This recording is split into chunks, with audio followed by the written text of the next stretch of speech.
welcome back then to my next video, and I am out on the bank back at Whelford pools. Now I have 24 hours at my disposal on a very busy bank holiday weekend for myself, but not necessarily the lake. It's really quiet. So it's Saturday, it's just gone 10 AM, and yeah, I can't believe how many swims there are free considering it's a 4-day weekend. So I'm definitely not complaining. I've come through the gate, I've spoke with an angler who was actually fishing in the swim that I'm currently stood in, which I've never fished before myself, but there has been two showing in the mouth of the channel. Now that is good enough for me. Now I wouldn't normally jump in behind someone. I like to kind of go in, you know, find them and just see what I can see for myself. But this is too good of an opportunity to miss. Like I say, it's not a swim that I've fished before, but I've seen two shows and an almighty fizz up down the right hand side margin as well. Not only that, I know this area is kind of a good spot because I've fished like the opposite side on this bank here, the other side of this big tree, and had 2 or 3 fish out in an earlier session before. So I've got a nice little pokey hole that I can bait and spoon a solid bag in underneath there. And I know out in front of this swim as well, there's like a nice 3-foot sort of raised area from sticking the deeper out on a previous occasion. So there's definitely a few options in this swim, but more importantly the fish are there, so that's all I care about at the moment. So I've been down, I've dipped me net and my mat and my sling and all that, but it's just a case of now getting a couple of rods made up, getting them out there and see if I can nick myself an early bite. But yeah, I just can't believe how quiet it is, but it's not a bad thing, because if I want to move and I feel that, you know, the fish have moved off of this area or moved out of this area, then I can, you know, potentially drop myself in most of sort of probably 3 out of 4 corners on the lake. So yeah, it's encouraging. So let's shut up, let's get these rods made up, get them out with the bait and spoon nice and quietly and discreetly, sit back for a couple of hours and yeah, see what happens. Right, well, that is a decent amount of sections made up on the baiting pole. At the same time, I have mounted the deeper onto the spoon end, because I think what I want to do is just make sure where I'm lowering this solid bag, you know, isn't like half a foot of water or something like that up against obviously this small little island that runs obviously through the sort of left hand side of the channel from this swim. So what I want to do is make sure that it goes down into a, you know, maybe like a 3 or a 4 foot sort of depth, rather than going sort of maybe too close to it and it being really shallow. The fish have just been showing anywhere from like the edge of the island to obviously the bank margin that I'm stood on.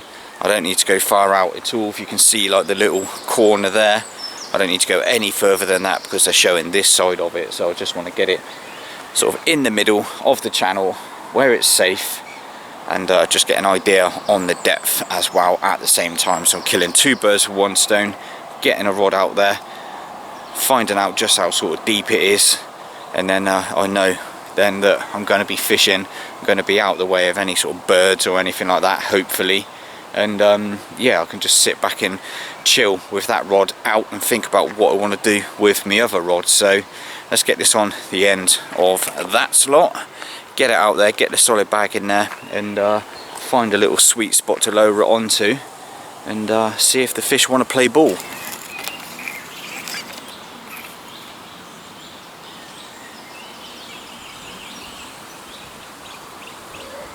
Well, I'm definitely glad I put the deeper on, because I'm pretty sure I just found the sweet spot. Now I'll show you on the scan what I've managed to find. So obviously just underneath me, sort of underneath my feet, sort of 5 foot in the margins.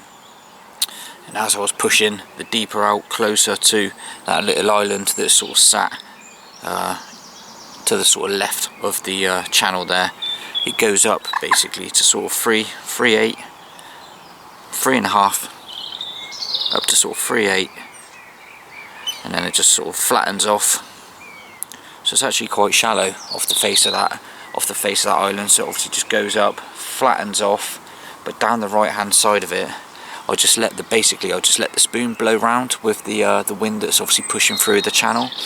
And what happened is it started to then drop off into sort of 4.5, nearly 5 foot of water. So it's kind of, it goes up the side towards the island, goes up as I'm pushing it away from me. It also comes down the right hand side as well, down the right hand side margin into like a 5 foot sort of little gully around the edge of it. And as I sort of just left it there, letting the wind blow through, just moving the spoon ever so slightly, it then started to reveal some arches where fish have obviously started to move through, because the deeper was just sat there. It's probably, you know, it's just bobbing around, and these fish have started to move through. Some real obvious signs that fish have passed through that little channel down the right hand side. We've got arches, we've got some static lines on the bottom there where fish are just either just moving really slowly. Again, another arch, and yeah, another arch as I kind of left it there. So as it was just constantly scanning up and down with the sonar obviously above them, fish have moved through underneath that sonar cone. So that is 100% that sweet spot, not on top of that little sort of raised area next to the island. I want to get it down that right hand side, down into that gully, that marginal gully that runs along this bank, because just seeing what the deep has revealed there is yeah, definitely their sort of patrol route by the looks of it. So that is exactly where I've just deposited a solid bag. As you can see, there's probably a small layer of silt down there, but underneath it is glowing yellow. So I've got no issues that solid bag is going to be presented, and just waiting for one of these fish that are just venturing up and down that gully to yeah, come and snap all the contents of my solid bags, fingers crossed. So solid bag's gone down there with a sea monster pink wafter. Hopefully that'll stop them in their tracks. Whilst that one's down there, I'm just going to stick a few more pieces onto the spoon and just get it out down underneath that tree directly in front of me, and yeah, just see what the depths are like underneath that opposite marginal tree, and that'll be the second rod sorted. So fingers crossed it pays off.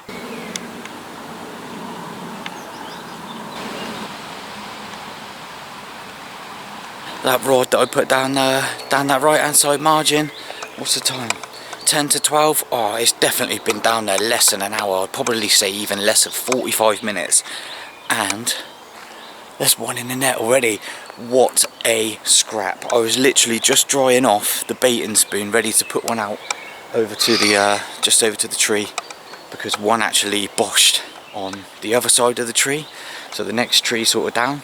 And yeah, I was stood there and it was just, because I'm fishing relatively sort of locked up, it's got a little bit of give, just because I don't want them taking off down the channel or around the back of that little island, and that rod was oh, what a scrap. It is not big, and it's not a mirror, it's a little common, which I don't think there's probably many of them in here. So oh, what a way to start. That is a blank out the way. I saw two fish. The deeper picked up the fish down that little gully there, and oh, I'm buzzing. Such a relief to get off the mark so early and react to what I've seen this morning. So I'm going to get the net and everything sorted. We'll get him out, we'll have a little look, and yeah, we'll have to get that rod back down there. But come on, what a result. Well, then here's the reward of reacting to what I've seen on my first walk around this morning and really getting that spot right. Like I said, I got it down that right hand side margin and it's gone within the hour. Now hopefully he lets me pick him up, because he's been kicking off on the mat. But there we go, that's the reward. Mega clean common, and that is exactly why I deposited my bait down that right hand side sort of marginal gully where it slopes up to that island, because there were one or two of these waiting down there ready to snaffle that solid bag, and it's just about setting traps in those sorts of areas, not loading the bait in, giving them too much to get their sort of heads down on. It's about picking them off one by one as they start to make their way up and down that channel. But what a mega clean fish. Well happy. Really good condition. His mouth is immaculate, just like the rest of him.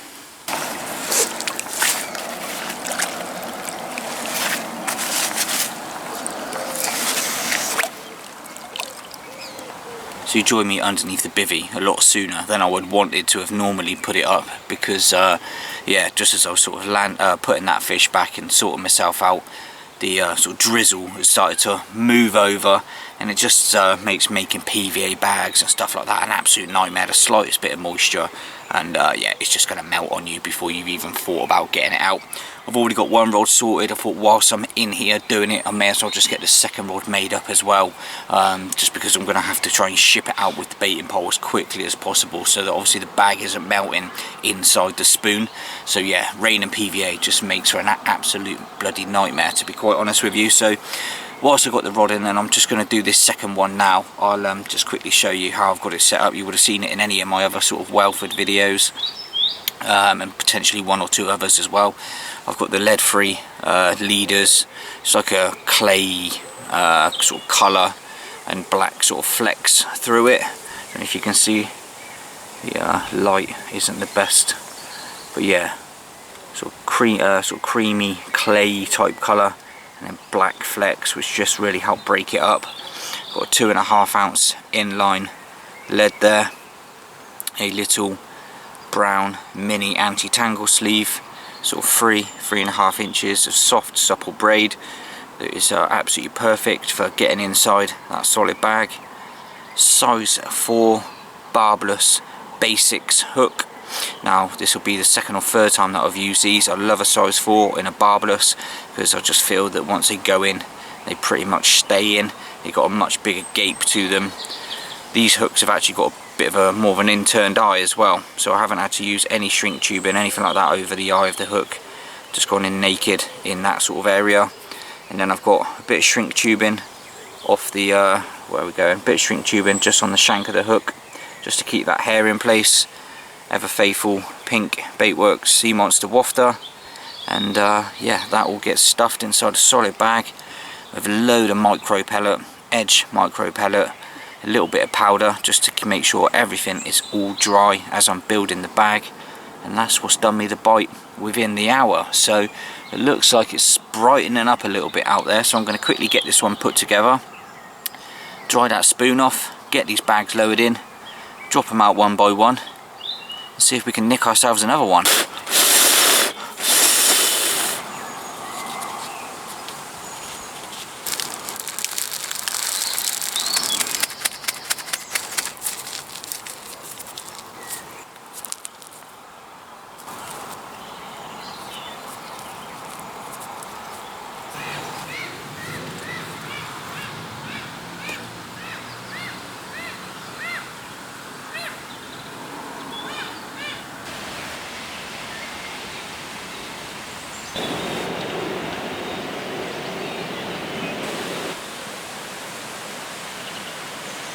Well, both of the rods are now out then.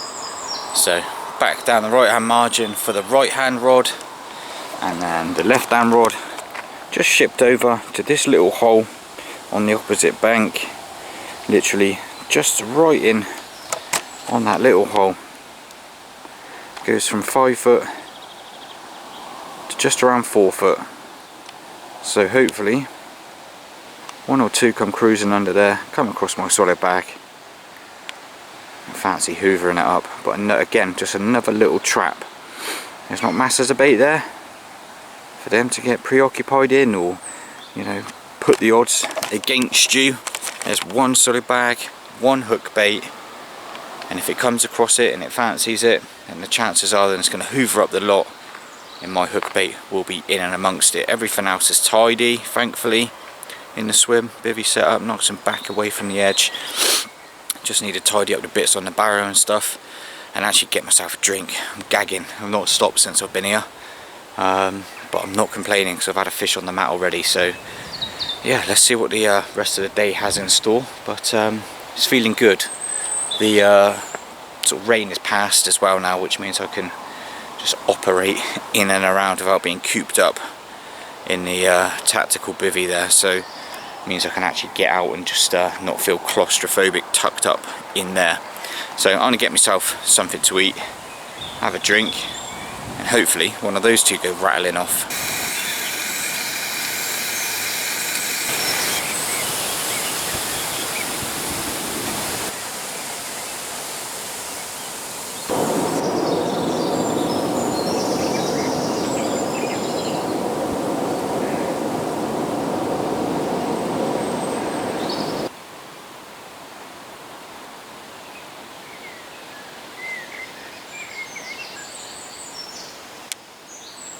I've had the left-hander in that was going over to here because I've seen one show just to the left of me, and I'm seeing repeated sort of patches of bubbles in this area. Before I could get the camera out, typically it stopped, but there was a real good plume of bubbles just off to my left where there's some like stems or some, I don't know, reeds or something, some sort of vegetation. There's a load of sort of stems coming out of water. Yeah, and there was an almighty plume up going here. I've seen repeated little patches of bubbles just beyond it as well. But yeah, one fish pretty much boshed to the left hand side in front of the swim next door. So I've had that left-hander in that was going over to here, just remade the solid bag, and I think I'm just going to stick a few sections of the baiting spoon on and just lower it down into the sort of area where I've been seeing these bubbles and where that fish boshed out, and give it a couple of hours and, you know, see if anything is still down there. It certainly worked for me on my last trip. It's worked for me this morning. So I really don't mind just dotting solid bags around every couple of hours based on things that I'm seeing, if it's you know, a chance of nicking an extra bite as well. So that's exactly what I'm going to do.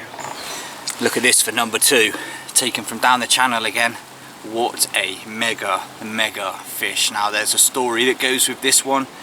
This one hasn't come in easy by any stretch. So I'll tell you a little bit about that once I've got both the rods redone. But yeah, this was well worth playing the patience game. I'd only redone this rod about 40 minutes or so ago, and it's rattled off straight away pretty much, just as quick as the first fish. But yeah, what a stunning creature. Well then, there's the other side. Solid bag, down that right hand side, margin, down the channel, solid bag, pink sea monster wafter, doing the business. Again, what a stunning fish. I'm going to quickly get some pictures, slipping back, get them rods sorted. They're still boshing out right in front of me now.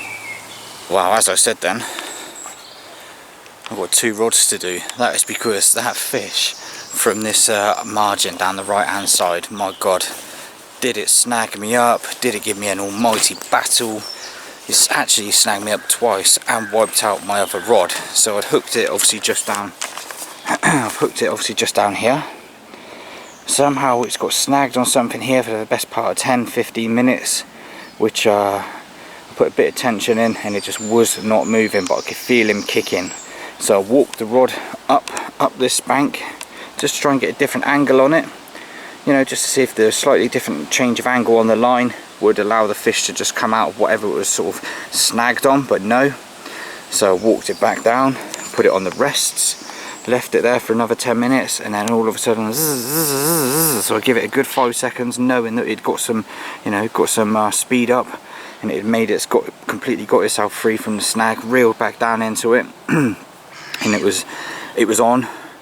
It's come across to the edge of this small little island here, and got caught on something else. I don't know what, absolutely no idea.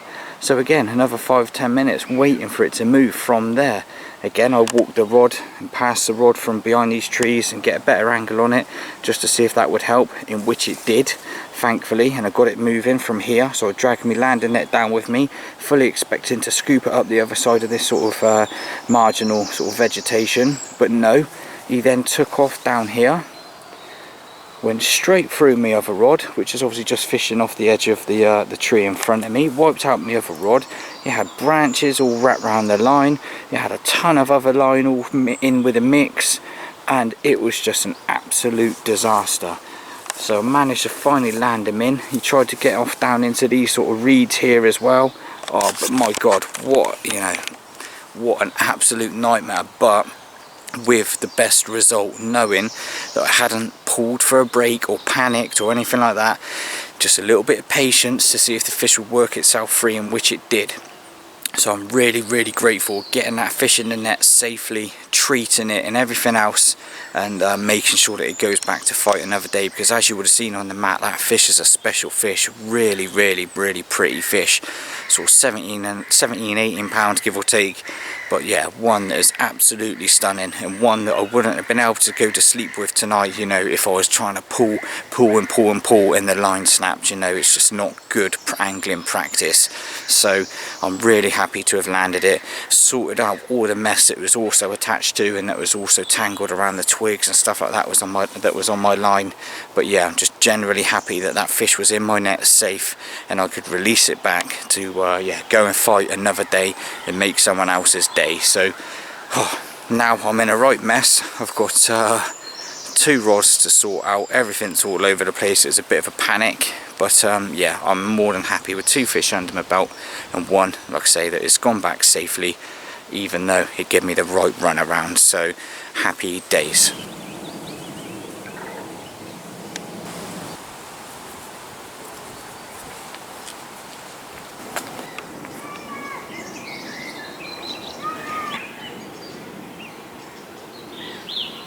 So just after 1 o'clock, and just when you don't want a bite, my left hand rod springs into life. Unfortunately, I lost it at the net. Hook just slipped out, but then again, I was giving it a little bit of welly. I was bullying it ever so slightly to try and get it into the net quick time, because as you can hear, the rain has started. Plus we've had thunder and lightning sort of just moving straight over the top of us as well, so it really wasn't the best time to be getting a bite at all. So yeah, I was trying to hurry it into the net as quickly as possible. Yeah, and the hook just popped off at the net. But yeah, I don't know if I'm sort of grateful for that happening, to be quite honest, because I really did not fancy, 1, getting wet through, and 2, trying to play that fish any longer than I needed to with that lightning going straight overhead. So yeah, fingers crossed for another chance, just in better conditions. Well, good morning. It is just on first light, and the margin rod down the right hand side's gone rattling off, and we've got one sulking in the net. He had me scrambling from the sleeping bag. Nice mirror. So I'm going to get myself sorted, get myself into the waders. We've had a ton of rain through the night. At the moment, thankfully, it's not raining at all. So I'm going to see if I can get him out without yeah, getting any of this camera gear wet through. And yeah, we'll have a little closer look at him on the map. But yeah, what a nice wake-up call. So happy days. Makes up for that one that I lost through the night when it was thundering and lightning and God knows what else. So happy days. It just goes to show the pulling power of those pink sea monster wafters. Look at him. What a cool fish. Behaving on the mat as well, which I do not mind at all. But yeah, didn't actually do much though. Didn't give me that much of a scrap, to be fair. But yeah, I'm thankful that it come in, unlike that last one last night where I'd lost it. But yeah, look at him. What a cool fish. Clean as you like, just as you expect from Whelfords, to be quite honest. Every fish is just immaculate. And one, I am very sure that's probably going to go big weights, just like some of these other bigger mirrors in here. But yeah, what a mega looking fish. I'm going to quickly get some pictures. The camera's dying, so I need to slip that on charge. But yeah, happy days. What a way to start the morning. Come on. Well, we are into the last hour of the session. Just trying to at least dry that off in some way, shape or form. But to be honest, it's probably a losing battle. That's loaded. Net and rods are still out, just in case of a last minute bite. But to be honest, I don't expect them to go. Not really seen much this morning since I've had that fish, if I'm completely honest with you, and I didn't really get the rod back into the exact position where I've been getting these bites from either, because obviously it was raining and there'd be no chance of me getting it down there with the spoon before the actual bag had melted inside. So yeah, it may be that it's just not on that sweet spot that I found yesterday. But yeah, definitely not complaining. 4 bites, 3 landed, 1 lost because of the thunder and lightning, me trying to rush things. So yeah, I'm happy. 4 bites in 24 hours. Got a busy day today, so I really do need to crack on, get this bivvy packed down and get myself off in the car home for a nice warm shower. So if you got this far, thank you for watching as always. It's going next couple of videos are going to be a little bit different, but yeah, all will be sort of revealed on those ones. As always, leave me a comment down below, give me a thumbs up, like the video, don't forget to subscribe. Getting really close now to 5,000 subscribers, and as always, come and say hello, get involved over on my social media. So I'm going to wind it up there. Thank you for watching. Thanks for the fun and games, Whelford pools. No doubt I will be back very soon.